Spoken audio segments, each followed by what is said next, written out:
سنو اے لوگوں میرے دل کی آواز،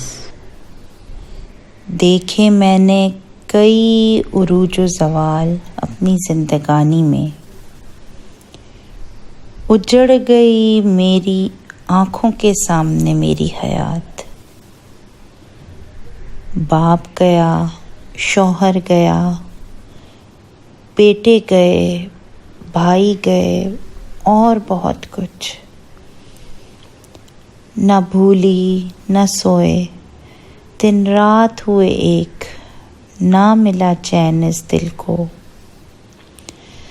لگائی لو اپنے جد سے، سجدے کیے اپنے رب کو، چل پڑی اپنی ہی بے خودی میں، ڈھونڈا اپنا مقام، رہی میں اپنے آنسوؤں میں پاگل ایک گمنام کی طرح، رہے نظروں کے سامنے وہی منظر کچھ، نہ ہوش نہ دوری، بھول بھی کیسے سکتی ہوں اپنے جد کے فرمانوں کو۔ تیار تھی ایک نئی دنیا بسانے کو باقی کے ساتھ، اوڑھنی پڑی مٹی کی چادر باقی کے ساتھ، گمنام گزاری کئی صدیاں کہ میرا بھی آئے گا وقت، پھر سے کہلاؤں گی بی بی رقیہ اپنے بابا کی جان۔ السلام علیکم، یا علی مدد۔ میں ہوں لاہور میں بی بی رقیہ یعنی کہ بی بی پاک دامن کے یہاں پہ آیا ہوں۔ ان کی کہانی، ان کی داستان، ان کی زبانی آپ کو سناؤں گا۔ ہم کیا بتائیں گے آپ کو کہ اتنے سارے سالوں میں ہم نے ان سے کیا سینا، ان کے بارے میں کیا جانا، کیا سمجھا، کس طریقے سے ہم نے ان کو ڈھونڈ کے جو ہے ایک داستان کی شکل میں لائے ہیں۔ آپ ہمارے ساتھ رہیں، ہم آپ سے بات کریں گے تھوڑی دیر کے بعد، ہم آپ کو زیارت کروائیں گے، ہم ان کی چاروں طرف کا اینگل دکھائیں گے، ہم وہ چیز جو ان سے جڑی ہوئی ہے لاہور میں وہ آپ کو بتائیں گے، لاہور میں کیسے آئیں، کیوں آئیں، کیا ہے، یہ سب کچھ آپ کو بتائیں گے۔ میرے ساتھ رہیں، میرے چینل کے ساتھ، اور یہ ساری داستانیں آپ کے بہت کام کی ہیں۔ ہماری خود نصیبی ہے کہ ہمارے پاس ایک بیوی ہے جو مولا علی کی جو ہے صاحبزادی ہیں، اور کیسی آئیں، کیوں آئیں اور کب پہنچیں، یہ آپ میرے ساتھ جڑے رہیں، جانیں، سمجھیں اور پیش آئیں۔ چلی تھی ہوا عشق کی ایک زمانے میں، بھر لی سانسیں ایک دم خدا کے پیاروں نے، چل پڑے اپنے کندھوں پر لے کر اپنے جد کا نام، جو لکھا تھا ان کے نام، کبھی بکھرے کبھی ٹوٹے، آسان نہ تھا لکھے پر چلنا، بس تھا یقین، توڑ دیں سب الجھنیں زنجیریں امیدیں دنیا کی، اٹھایا علم، ایمان، علم، عمل، صبر، پاکی کا بنایا اپنا آپ، سہارا بنے صحرا، دریا، سمندر، پہاڑ، چرند پرند جہاں کے، کیا ارادہ جو قیام کا، امڑ آئی خلقت اس جہاں کی، کیا وہ کچھ جو کہا تھا، ہو گیا وہ کچھ جو لکھا تھا اس کے چننے والے نے، پھر کیا ہونا تھا ازجد، قربان کر دیا اپنا آپ، دے دی اپنی جان، ہوئے سرخ رو، ادا کیے فرض، کیے معجزے، ہو کے گمنام۔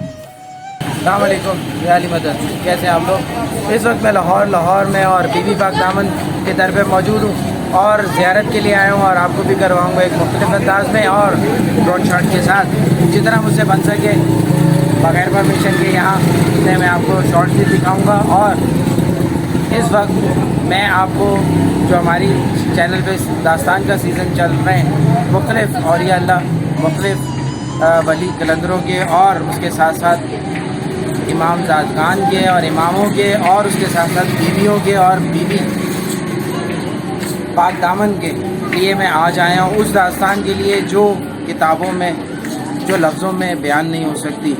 یہ وہ داستان ہے جو سینہ بہ سینہ چلی آ رہی ہے، اس کے لیے آج میں یہاں پہ موجود ہوں۔ آگے بڑھنے سے پہلے میں آپ کو بتاتا چلوں کہ بی بی پاک دامن بہت سے لوگ مجھ سے زیادہ آپ لوگ جانتے ہیں کہ بی بی پاک دامن کون ہے، کن کی بیٹی ہیں، کن کی وائف ہیں اور کن کی جو ہے وہ ماں ہے۔ آگے بڑھتے ہیں اور کربلا کے تک پہنچتے ہیں۔ تو آج میں آپ سے بات کر رہا ہوں بی بی پاک دامن کی۔ بی بی پاک دامن اور کربلا، لوگ کہتے ہیں بی بی پاک دامن کربلا میں موجود تھیں اور امام حسین کے ساتھ سفر میں شامل تھیں، اور یہ ان خوش نصیبوں میں تھیں جو کربلا تک پہنچے اور کربلا کا سارا منظر دیکھا۔ کچھ لوگ کہتے ہیں یہ شہید ہو گئی، اور پاکستان میں بہت سے لوگ ابھی بھی اختلاف کرتے ہیں کہ یہ مولا علی کی بیٹی نہیں ہے، مسلم بن عقیل کی وائف نہیں ہے، یہ کوئی عام سی ہے، پاک خاتون ہے۔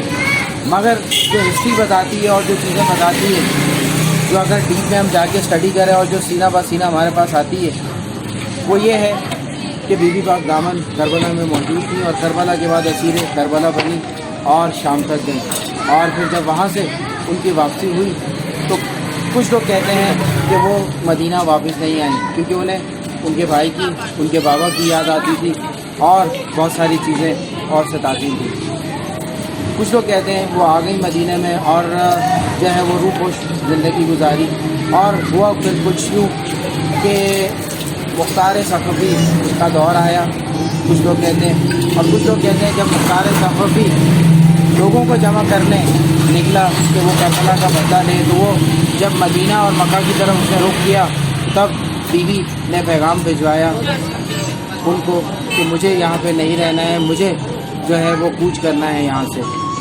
کچھ لوگ کہتے ہیں کہ مختار ثقفی جب حکومت اس کی آ گئی، اس نے اپنی کوفہ میں حکومت بنائی، اور اس کے بعد کربلا کے شہداء کا اس نے بدلہ لیا، اور اس کے بعد وہاں اسے حدود ملا بی بی پاک دامن کی طرف سے، یعنی بی بی رقیہ کی طرف سے، کہ مجھے اب یہاں پہ نہیں رہنا، مجھے کہیں دور جانا ہے اور میرا بندوبست کر دو۔ اور بعض جگہ روایت ہے کہ انہوں نے ڈائریکشن بھی بتائی کہ مجھے کس طرف جانا ہے۔ تو یہ میں آپ کو بتاؤں گا جب میں یہاں ٹھنڈا ٹھنڈا جو ہے وہ لمکا پیوں گا، تاکہ میری پیاس بجھے اور میں آپ کو مزید اور بتاؤں۔ اسٹے ٹیون آن جڈی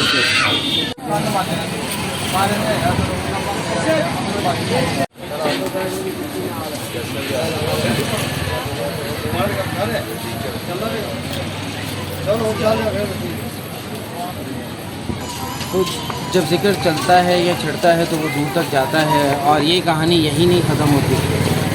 یہ وہ داستان ہے جو کئی سالوں سے ہم نے قطرہ قطرہ جمع کی ہے اور آپ کے سامنے پیش کرتے ہیں۔ آپ کتنی پذیرائی دیتے ہیں اور کس طرح اس کو لیتے ہیں اپنی زندگی میں اور کتنی امپورٹنس دیتے ہیں، یہ وقت آنے والا بتائے گا جب ہماری ویڈیوز کتنی کامیاب ہوں گی۔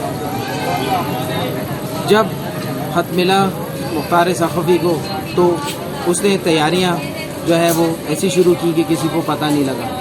یہ تاریخ کے پنوں میں آپ کو شاید و نادر کسی کتاب میں ملے، یا کوئی ذاکر اپنی کسی محفل میں شاید آپ کو بتا سکے کہ مختار ثقفی نے یہ اس طرح کام کیا کہ انہیں کشتی پرووائڈ کی۔ اب یہاں پہ دیکھنا ہے کہ اگر وہ کوفہ میں تھا تو قریب ترین بصرہ، اور بصرہ سے آگے پورٹ لگتی ہے، وہاں سے اس نے بندوبست کیا، یا مدینہ سے وہ آیا، موجودہ آپ کہہ لیں کہ کویت ہے، یا آپ کہہ لیں بحرین ہے، یا آپ قطر یا اس پٹی میں آیا، یہاں سے اس نے جو ہے وہ ان کے راستے کے لیے کشتی پرووائڈ کی، لوگ دیے جو اس قافلے کو لے کے خواتین کو چلے۔ کہتے ہیں تقریباً چھوٹے بڑے ملا کے 30 خواتین اس میں شامل تھیں، اور کچھ بچے بھی شامل تھے، اور جو اہل بیت کے ساتھ خادم اور ان کے جو چاہنے والے خدمت گزار جو تھے وہ تو موجود ہی ہوتے تھے۔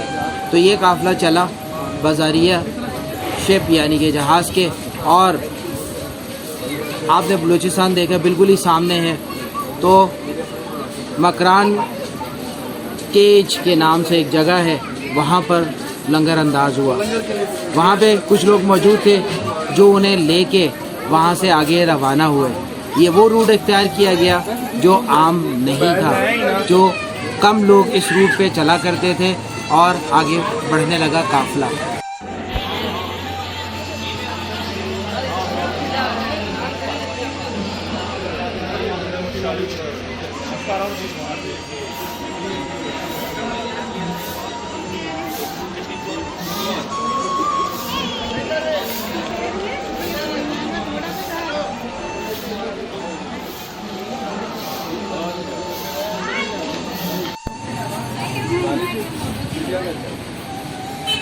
मामू से मिलो ना, मामू क्या कहता है, पैसे तो निकाल लेते हैं बाकी। तो जैसे ही काफ़िला यहाँ उतरता है और पहाड़ों में गायब हो जाता है, बलूचिस्तान के मुख्तलिफ़ पॉइंट्स से होता हुआ, रात गुजारता हुआ, मुख्तलिफ़ कन्वेंस यानी कि उस दौर में घोड़ा गाड़ी, बैलगाड़ी लेते हुए, क्योंकि उस दौर में ऐसी सेटिंग की गई थी या बताई गई थी कि जिससे वो एक बंदे की ड्यूटी एक ख़ास इलाके तक थी और उसके बाद दूसरे बंदे ने उनको आगे लेके जाना था।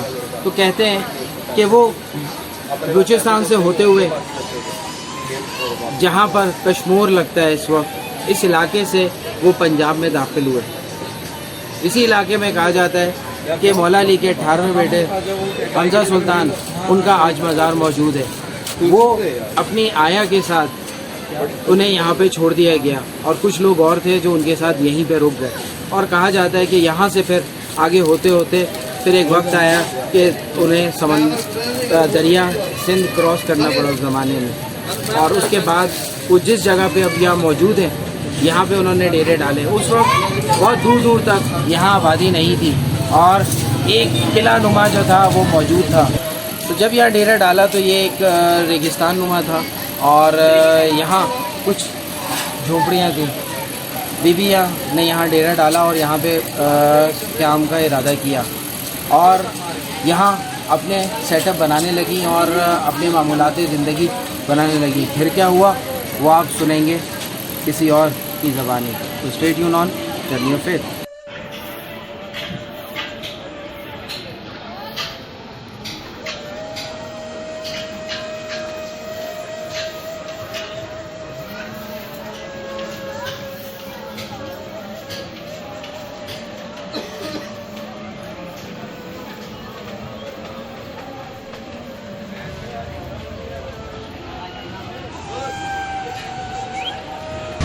महाराजा को ख़बर हुई कि यहाँ पे जो है कोई सैयदज़ादी यानी कि इस्लामी हिसाब से आई थी, क्योंकि लाहौर में सारा जो है सिलसिला हिंदू महाराजाओं का सिलसिला था, यहाँ पे बादशाहों का सिलसिला था।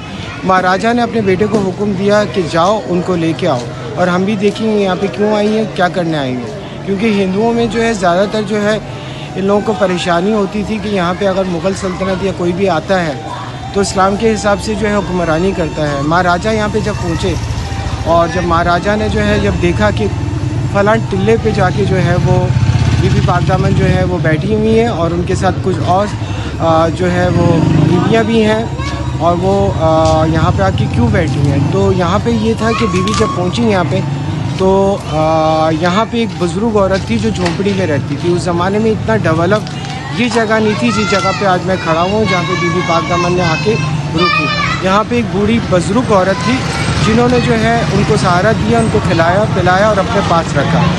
ये बिल्कुल ख़बर जो है वो एक आग की तरह फैल गई और महाराजा ने जो अपने बेटे को हुक्म दिया कि तुम जाओ उन बीवियों को जो है पकड़ के लाओ और यहाँ पे लेके आओ और हम उनसे पूछें कि यहाँ पे उनका क्या काम है।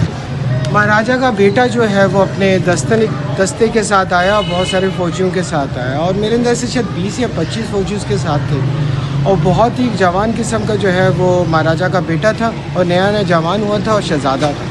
महाराजा के हुक्म पे वो आया और उसने देखा कि बीवियाँ कोने में बैठी हुई हैं और वो न सर नीचे झुका के बैठी हुई, वो फुल पर्दे में थी बीवियाँ। उसने वहाँ से आवाज़ लगाई कि तुम कौन हो, और महाराजा ने जो है वो तुम्हें बुलावे का जो है वो हुक्म दिया हुआ है। बीवी ने जवाब नहीं दिया। फिर उसने थोड़ा करीब आके जो है फिर हुक्म दिया कि हमारे साथ चलो, तुम्हें महाराजा ने बुलाया। बीवी ने फिर कोई जवाब नहीं दिया। फिर जब वो तीसरी दफ़ा बीवी के बहुत करीब आया और उसने ज़ोर से आवाज़ दी कि हम तुम्हें लेने आए, अगर तुम नहीं जाओगी तो हम ज़बरदस्ती लेके जाएंगे। जब वो बहुत करीब आ गया और बीवी को मुनासिब नहीं समझा कि यहाँ पे ये इतने मेरे क्यों करीब आ गया, बीवी ने मुड़ के जो है सर उठा के उसकी तरफ देखा। बीवी की आंखों में जो है वो बहुत गुस्सा था। बीवी ने उसको आंखों से देखा और वो बस बीवी को वो देखता ही रह गया। बीवी ने जो है उसको करीब बुलाया और बीवी ने उससे बात की। जब उससे बीवी ने बात की, जब तक वो अंदर से मौम हो चुका था, बीवी ने उसको बड़े तरीके से बात की। उसके बाद क्या हुआ, आप ये देखें कि वो महाराजा का बेटा जो है वो वहाँ पे कुछ दूर तक बैठ गया और उसने कहा कि आप यहाँ पे सुकून से बैठें, आपने खाया या नहीं खाया, आपने पिया या नहीं पिया। बस उसने दस्ते को वापस भेजा और बाप को बोला कि ना मैं आऊँगा ना ये बीवियाँ आएंगी। फिर क्या था कि बस महाराजा जो था वो सर झुका के वहाँ पे बैठा रहा। उसको ऐसे लगा कि वो गश की हालत में आ गया। उसको ऐसे लगा कि उसके जिस्म में जो है वो आग जो है वो भड़कनी शुरू हो गई। वो सर झुकाए मट्टी की तरफ देखता रहा। फिर उसकी आंखों से आंसू गिरने शुरू हो गए और गिरते वो घंटों तक रोने शुरू हो गया। और रोते रोते जो है उसको जो है वहाँ पे सर झुकाने के बाद एक नींद का झटका आया। उसने नींद के झटके में जो है जो महसूस किया, जो देखा, जो समझा, उसके बाद उसने सर जो ऊपर उठाया और खुदा की तरफ देखा। खैर खुदा की तरफ देखने के बाद उसको ऐसा लगा कि उसके जिस्म में आग के बजाय एक नूर हो गया है और उसका जिस्म एक ठंडी हवा की तरह हो गया है। बस उसने आंख बंद की और ऊपर की तरफ देखा, फिर चारों तरफ से जो है वो हवा चली और बीवियों ने जो है सर झुका लिया। शायद वो इबादत में, रियाजत में और मेरे अंदाज से तप में थी। बस बीवियों के जो है इस हवा पे चलने पे उस जगह पे एक मट्टी ने जो है वो घूमना शुरू कर दिया और महाराजा का बेटा भी जो है उसमें मस्त हो गया और उसमें वो सुकून अख्तियार कर दिया था। बस ये चलता रहा और कहीं घंटों तक चलता रहा। दस्ता वापस जाने के बाद बादशाह को बोलता है कि आपका बेटा वापस नहीं आता। वो बड़ा हैरान होता है कि मैंने अपने बेटे की ऐसी कोई तरबियत नहीं की है। वो बहुत सारी चीज़ें सोचने शुरू हो जाता है। फिर वो कहता है कि जाओ दोबारा उसको बोलो कि मेरा हुक्म है, तुम उनको लेके आओ। फिर दस्ता दोबारा निकलता है। फिर क्या होता है,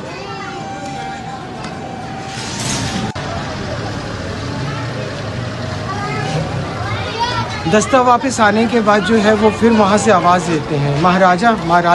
वो वापस जो है गश की हालत में से वापस आते हैं। बोलते हैं क्यों आए हो तुम वापस?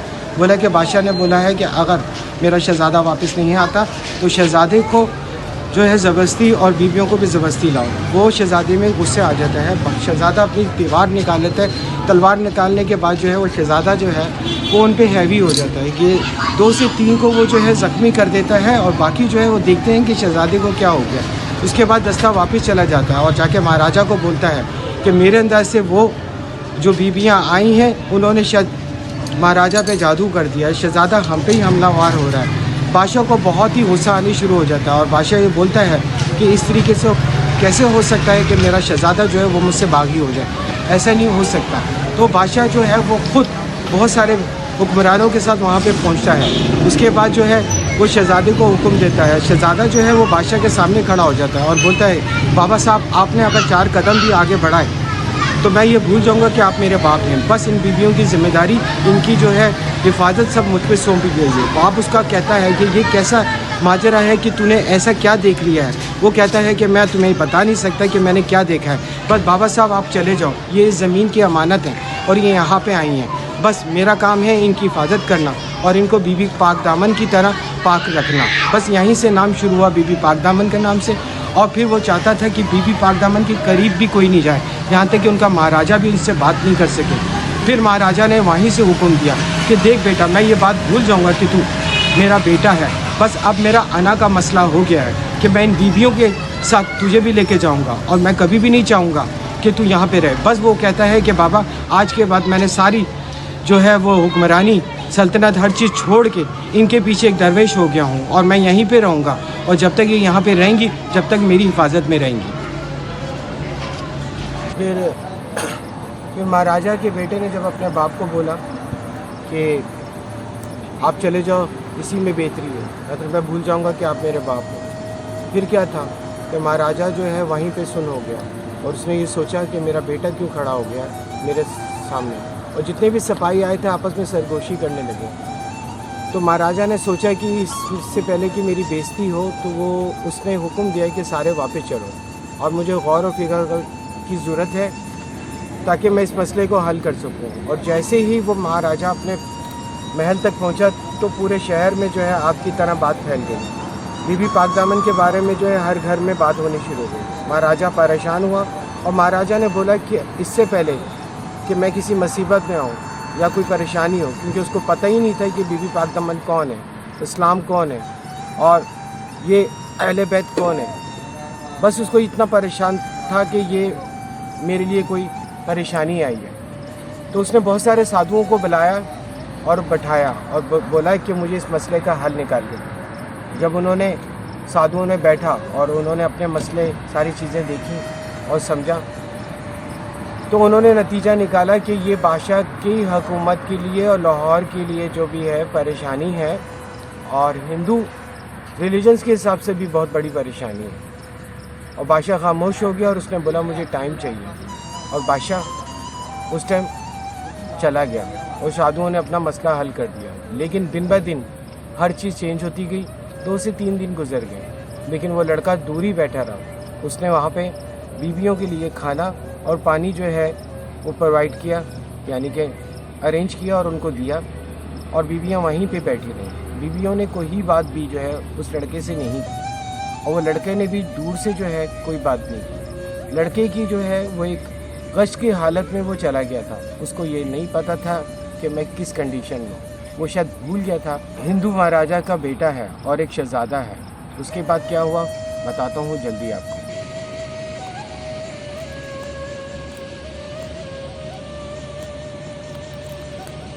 مہاراجاؤں کو جواب مل گیا تھا کہ سادھوؤں نے بتا دیا تھا کہ یہ بیویاں جو ہیں اس کی تخت کے لیے، اس کی حکومت کے لیے اور اس جگہ کے لیے صحیح نہیں ہے۔ پھر مہاراجا نے جو ہے وہ سوچنے کے لیے جو ہے وہ اپنے آپ کو ٹائم دیا۔ پھر یہاں ہوا کہ صبح جو ہے آگ کی طرح جو ہے وہ لاہور میں بات پوری پھیل گئی، اور لوگ جو کہ تو بیویوں کو دیکھنے کے لیے آنے شروع ہو گئے۔ بہت ساری عورتیں آئیں اور بیویوں سے بات کی، لیکن جو بھی آئی بیوی سے بات کرنے کے بعد خوش ہو کے گئی، اور دور سے جو ہے مہاراجا کا بیٹا جو ہے یہ چیز دیکھ رہا تھا۔ کچھ فاصلے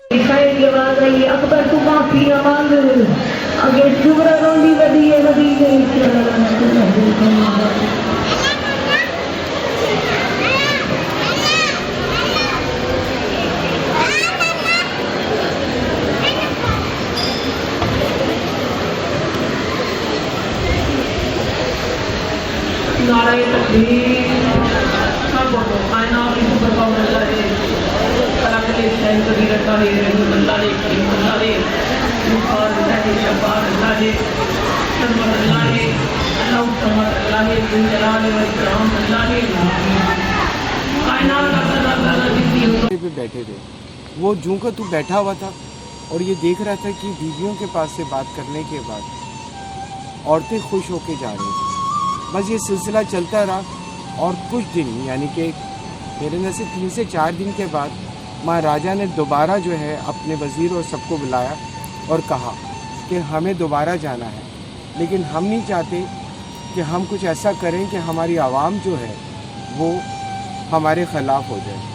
سنا ہے کہ لوگ اور عورتیں زیادہ تر بیویوں کے پاس جا رہی ہیں اور وہ ان سے خوش ہو کے جا رہی ہیں۔ پورے لاہور شہر میں بیویوں کا جو ہے وہ نام ایک دم پھیل گیا تھا، اور سب لوگ خوش ہو کے کیوں جا رہے تھے؟ کیونکہ بیویاں ان سے وہ عقل کی بات، علم کی بات، دانائی کی بات اور اسلام کی بات وہ سمجھاتی تھیں جو ان کے مسئلوں کے حل تھے۔ پھر کیا تھا، بادشاہ نے دوبارہ سلسلہ شروع کیا اور پھر دوبارہ کہا کہ ہم فلاں دن جو ہے وہ دوبارہ شہزادے کے پاس جائیں گے، اور ہم راضی کریں گے شہزادے کو کہ وہ آئے اور ہمارے ساتھ، اور ہم بیویوں کو بہت عزت سے جو ہے محل تک لے کے آئیں گے۔ پھر وہ دن بھی آ گیا کہ مہاراجا نے جو ہے وہ کچھ لوگ ساتھ لیے تاکہ شہزادے کے ساتھ یعنی کہ مہاراجا کے بیٹے کے ساتھ وہ بات کر سکے اور بیویوں کو راضی کر سکے کہ وہاں تک آئے۔ لیکن مہاراجا اندر کچھ اور سوچ کے بیٹھا ہوا تھا۔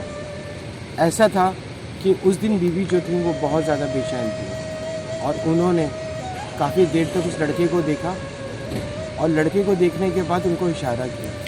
وہ بہت خوش ہوا، لڑکا ان کے پاس گیا اور سر جھکا کے وہاں پہ بیٹھ گیا۔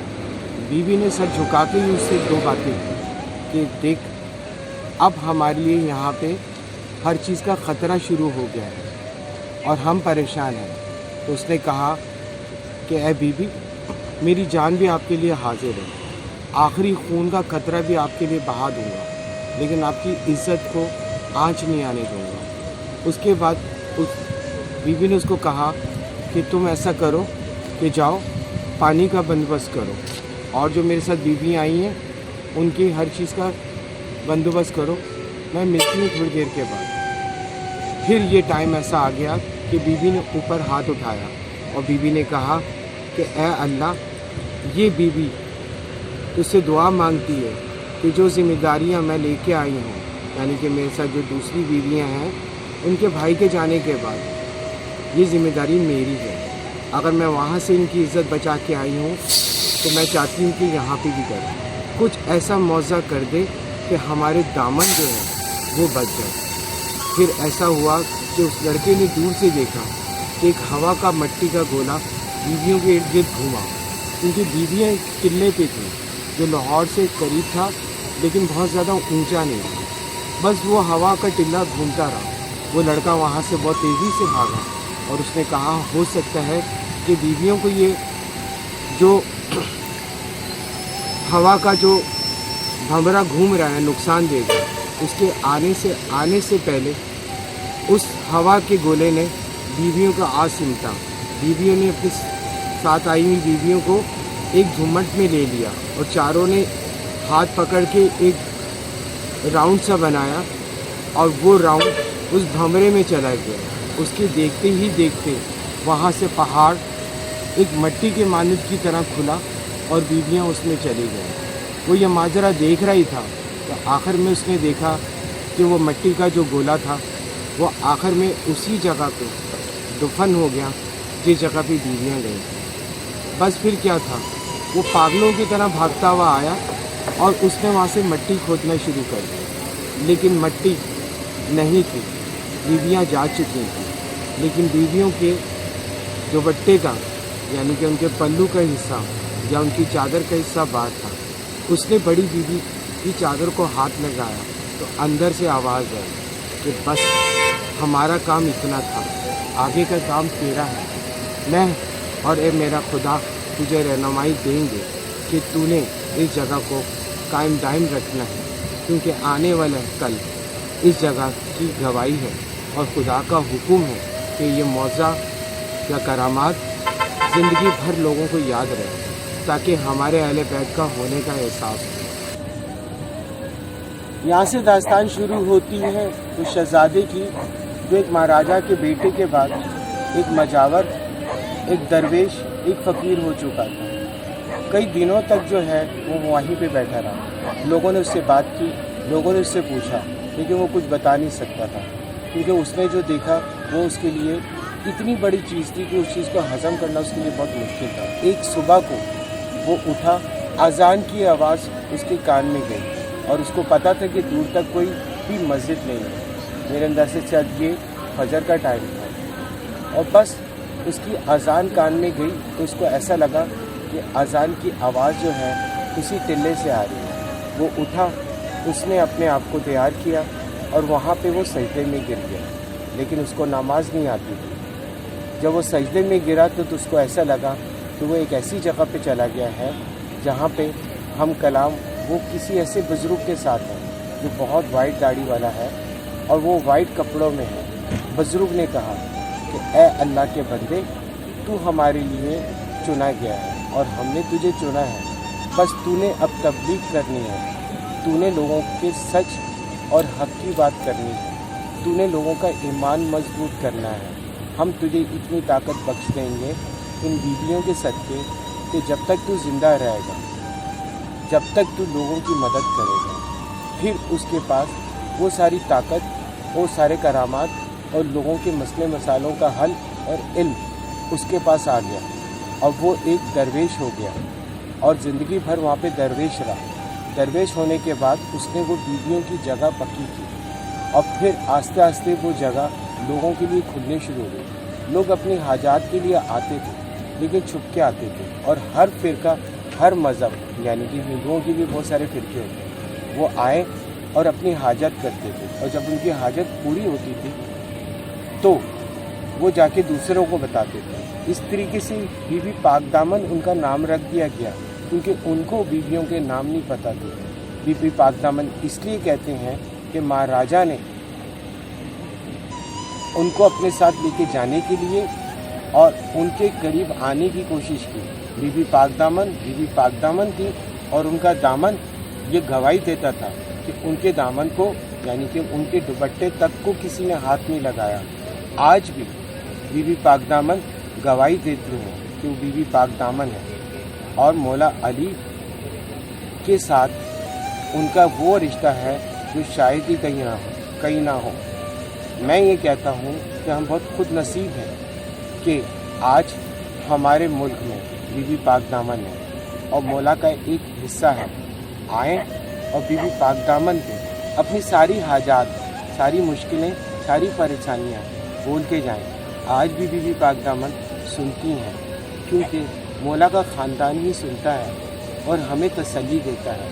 उन्होंने इतनी तकलीफ़ें उठाने के बाद आज हमारे लिए वो सारे मौके फराहम करती हैं जो हम उस ज़माने में क्या इस ज़माने में भी बदनसीब हैं कि वहाँ तक पहुँच नहीं सकते। मेरे अंदाज से शायद बीबी पाक दामन आपको बनाना चाहते हैं। मुझे बुलाया, इज़्ज़त दी और वो रूहानी रास्ता समझाया जो मेरे लिए ज़रूरी था।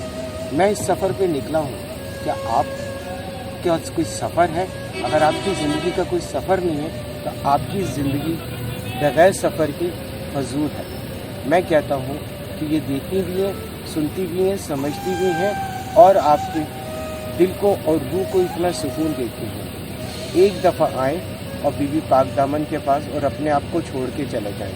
मेरे अंदाज से आपके जिस्म को, आपकी रूह को नेक्स्ट टाइम किसी जगह की ज़रूरत नहीं पड़ेगी।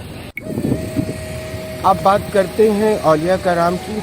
औलिया कराम आज से 600 साल पहले, 400 साल पहले सारा सिलसिला शुरू हुआ। मदीना से शुरू हुआ, मक्का से शुरू हुआ, बगदाद से शुरू हुआ, और शरीफ से शुरू हुआ मुल्तान, फिर लाहौर। कहते हैं कि दादा साहब जो हैं उनका भी एक ज़िक्र है कि वो कहते हैं कि आज जो भी कुछ मिला है बीबी पाक दामन के पास से मिला है।